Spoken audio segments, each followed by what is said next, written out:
તો વાત કરીએ વલસાડની, તો વલસાડમાં ઉમરગામના જે સંજાન ખાતે કેટીવી પહોંચ્યું છે, જ્યાં સંજાન ગામના લોકોની ગંભીર સમસ્યા હતી.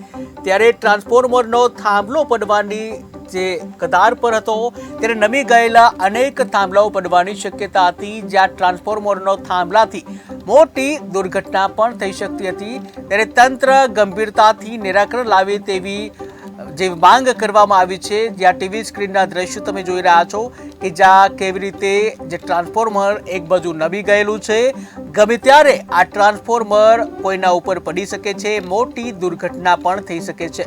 ત્યારે વલસાડના ઉમરગામના સંજાન ખાતે કેટીવી ન્યૂઝ પહોંચ્યું છે, જ્યાં સંજાન ગામના લોકોની ગંભીર સમસ્યા છે, તેઓને વાચા આપવા માટે કેટીવી ન્યૂઝ સંજાન ખાતે પહોંચ્યું છે.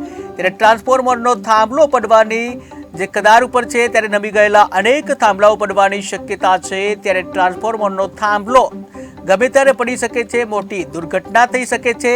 ત્યારે તંત્ર ગંભીરતાથી નિરાકરણ લાવે તેવી લોકોની માંગ છે. કે જ્યાં કેટીવી ન્યૂઝ દ્વારા હાલ તો આ અહેવાલ પ્રસારિત કરવામાં આવ્યો છે, જ્યાં અહેવાલ બાદ તંત્ર કાર્યવાહી કરશે કે પછી લોકોના જીવ જાય, મોટી દુર્ઘટના થાય તેની રાહ જોશે, તે તો હવે આવનારો સમય જ બતાવશે. પરંતુ હાલ તો આ નમી ગયેલા ટ્રાન્સફોર્મરને લઈને લોકોમાં ભયનો માહોલ છવાયો છે. ગુજરાતીની ટીમ આજે આવી છે ઉમરગામ તાલુકાની અંદર સંજાણ વિસ્તારમાં. સંજાણ એ ઐતિહાસિક ગામ છે. અહીંયા આવેલું એક રાયફળિયું છે.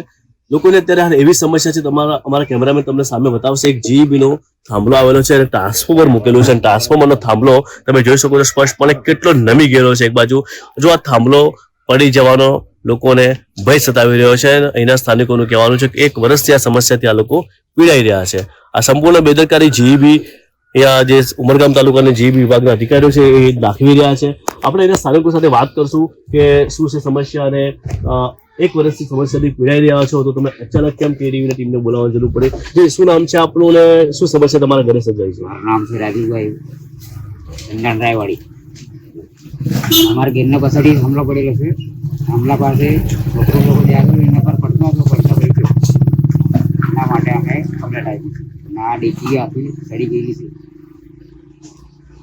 રાજુભાઈ છે, એમનું ઘર નજીકમાં છે. આ જે ટ્રાન્સફોર્મર છે એ ટ્રાન્સફોર્મરના વાયરના સહારા ઉપર આ થાંભલો ટકેલો હતો અને એક થાંભલો ત્યાં પાછળ પડી ગયેલો છે. એ પડવાથી એમના અત્યારે ડર ઘૂસી ગયો છે કે આ બી પડી જશે. અને તમને બીજો એક દ્રશ્ય બતાવીશ કે તમારા કેમેરામાં તમને બતાવશે. બાજુમાં એક થાંભલો આવેલો છે.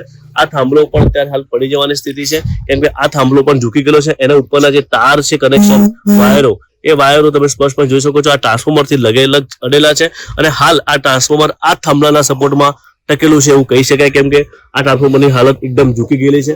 ડીપી છે, વાહનોની અવરજવર સતત થતી રહે છે. મુસીબત સર્જાયેલી ઘટના છે. એના બીજા સ્થાનિક વ્યક્તિ છે. શું નામ છે આપણું ને આ જે એની સમસ્યા છે એ વિશે તમે શું કહેશો? મારું નામ અજય છે. મેં અહીંયાનું જ રહેવાસી છું, સંજાણ રાયવાડીનું.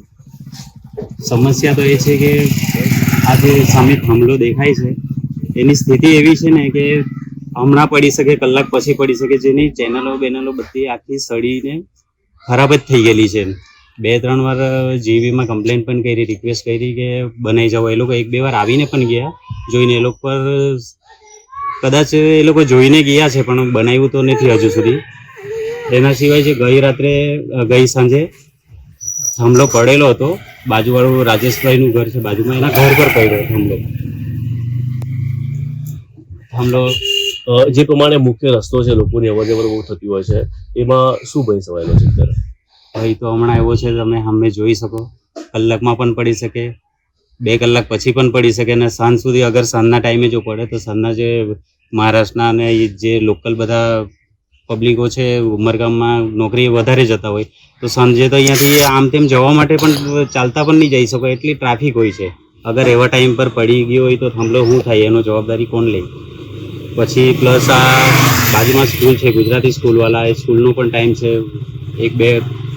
એક બે ટાઈમ એ લોકોનો સાંજનો ટાઈમ એવો હોય કે સાંજે તો એ લોકો બધા સ્કૂલથી ઘરે જતા હોય, બધા લોકલ જ છે એટલે તે લોકો બી એક સાથે જ બધા જતા હોય. અગર એવા ટાઈમ પર થાંભલો પડી ગયો હોય તો એની જવાબદારી કોને? આદિવાસી સમાજના લોકો ફરિયામાં રહે છે, બાજુમાં કાચા મકાનો આવેલા છે, તો કેવી દુર્ઘટના સર્જાઈ શકે છે?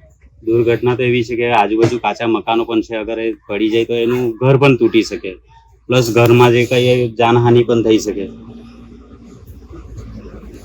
જે પ્રમાણે વાત કરી ભાઈએ કે અહીંયા આખું ફળ્યું આદિવાસી વિસ્તારનું ફળ્યું છે. તમે તમારા કેમેરામેન તમને બતાવવાની કોશિશ કરશે કે બાજુમાં જે ઘરો આવેલા છે કે સિમેન્ટ વાળા ઘરો છે એ તમે ઘરનો પણ એકવાર દ્રશ્યો જોઈ શકો છો.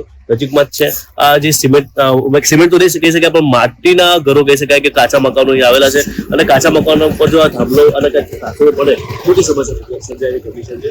આમની સાથે વાત કરશું કે શું નામ છે આપનું અને આજે પ્રમાણે અહીંયા સ્થિતિ સર્જાઈ છે હાલમાં તો શું કહેશું? મારું નામ ઇરશાદ અકબર પટેલ છે. હું અહીંયાનો જ રહેવાસી છું અને આ જે ટ્રાન્સફોર્મરના લીધે જે આગળ જે રાજુભાઈને ત્યાંનો જે થાંભલો પડ્યો છે એમાં એમના છોકરાની જાન જતા બેસી છે. અને બાજુમાં શાળા આવી છે અને શાળાના ભૂલકાઓ રોજ સવારેથી સાંજે 5 વાગ્યા સુધી અવર જવર કરતા હોય. એ ટાઈમ પર જો આ ટ્રાન્સફોર્મર જો પડ્યું હોય તો હવે એની જિમ્મેદારી કોણ લેશે? વાહનો પણ ઘણા આવજાવ કરે છે અહીંયાથી. અને મેં લગભગ કસ્ટમર કેરમાં 5 થી 6 વખત 4 મહિના દરમિયાન 5 થી 6 વખત મેં કમ્પ્લેન કરી છે પણ આજ સુધી એ લોકો આવતા નથી બનાવવા માટે. 2 વર્ષથી સ્ટેટ લાઇટ પણ નથી. જે સ્ટ્રીટ લાઇટની સમસ્યા છે એનાથી લોકોને કેવી મુસીબત આવે છે?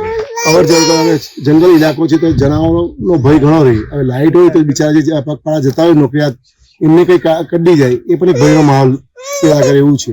તો સ્ટ્રીટ લાઇટ હોય તો લોકો અવર જવર કરવા માટે થોડું સહુલિયત પડે.